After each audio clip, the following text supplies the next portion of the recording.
Hi అండి. అందరికీ నమస్కారం. Welcome to my channel. ఈ వీడియోలో ఏపీ ప్రభుత్వ పెన్షనర్స్ అందరికీ అతి ముఖ్యమైన సమాచారం అయితే అందింది. దీనికి సంబంధించి పూర్తి వివరాలైతే వీడియోలో తెలుసుకుందాము. వీడియో అయితే ఎక్కడ గాని స్కిప్ చేయకుండా ఎండ్ వరకు చూసేయండి. అప్పుడే ఇన్ఫర్మేషన్ పూర్తిగా అర్థమవుతుంది. అలాగే వీడియో చూస్తున్న ప్రతి ఒక్కరు వీడియోకైతే లైక్ చేయండి ఫ్రెండ్స్. ఈ వీడియోని తోటి ఉద్యోగ పెన్షన్ మిత్రులతో అయితే షేర్ చేయండి. కొత్తగా మన ఛానల్‌ని చూస్తున్న వారు ఇంకెవరైనా సబ్స్క్రైబ్ చేసుకోకుంటే వెంటనే మన ఛానల్‌ని సబ్స్క్రైబ్ చేసుకోండి. దీని ద్వారా నేను చేసే లేటెస్ట్ వీడియోస్ అన్నీ మీ వరకు రీచ్ అవుతాయి. ఇక ఆలస్యం చేయకుండా వివరాల్లోకైతే వెళ్ళిపోదాము. ఫ్రెండ్స్ ఇక విషయానికొచ్చినట్లయితే రాష్ట్ర ప్రభుత్వ ఉద్యోగుల పెన్షన్ కమ్యుటేషన్ రికవరీ వ్యవధిని తిరిగి 180 నెలలకు అనగా 15 సంవత్సరాలకు పునరుద్ధరిస్తూ ఆంధ్రప్రదేశ్ ప్రభుత్వం కీలక నిర్ణయం తీసుకుంది. ఈ మేరకు హైకోర్టు డివిజన్ బెంచ్ ఇచ్చిన తీర్పుకు అనుగుణంగా రాష్ట్ర ఆర్థిక శాఖ ఉత్తర్వులు జారీ చేసింది. గతంలో నిలిచిపోయిన బకాయిల రికవరీ బకాయిలను కూడా వసూలు చేయాలని ఆదేశించడంతో పెన్షనర్ల నెలవారీ పెన్షన్‌పై ఇది ప్రభావం చూపనుంది.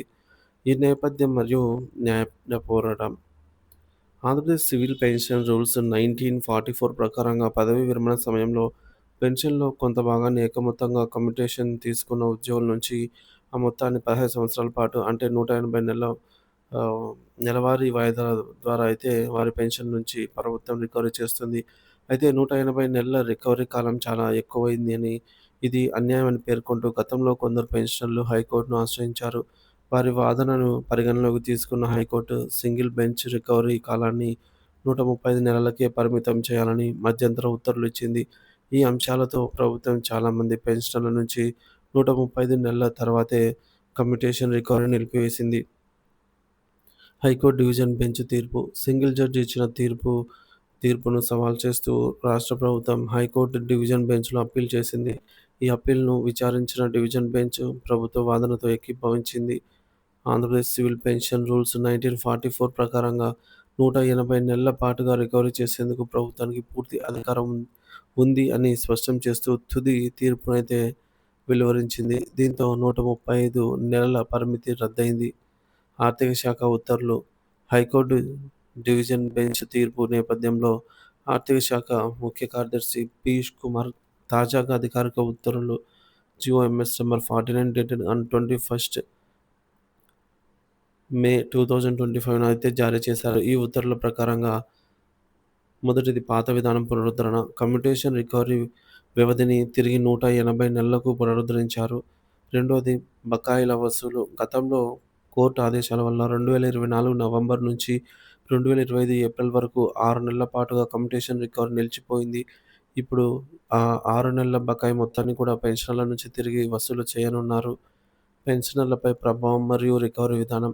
ఈ తాజా నిర్ణయం పెన్షనర్ల నెలవారీ పెన్షన్‌పై ప్రత్యక్ష ప్రభావం చూపనుంది. జూన్ 1 నుంచి అమలు. మే నెలకు సంబంధించినటువంటి పెన్షన్‌ను జూన్ 1న చెల్లిస్తారు. ఈ పెంచిన ఈ పెన్షన్ నుంచి కొత్త రికవరీ విధానం అయితే అమల్లోకి వచ్చింది.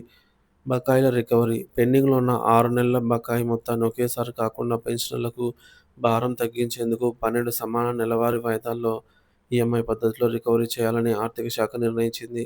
అదనపు కోత అంటే 12 నెలల పాటు పెన్షనర్లు తమ సాధారణ కమ్యుటేషన్ రికవరీ వాయిదాతో పాటు ఈ బకాయి వాయిదాను కూడా అదనంగా చెల్లించాల్సి ఉంటుంది. దీనివల్ల వారి చేతికి అందే నెలవారీ పెన్షన్ మొత్తం తాత్కాలికంగా మరింత తగ్గుతుంది.